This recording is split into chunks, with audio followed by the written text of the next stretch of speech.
Ndilapha eKapa ngoku ndithengisa amathumba apha kwaye ayathengwa.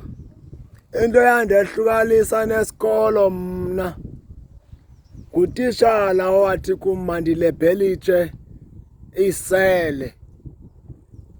Wathi mandilebhelitshe isele. Ndaliqala ngaphi isele? Ndiyazela phi imilenze esele ngesilungu? Intloko yesele ndiyazela phi?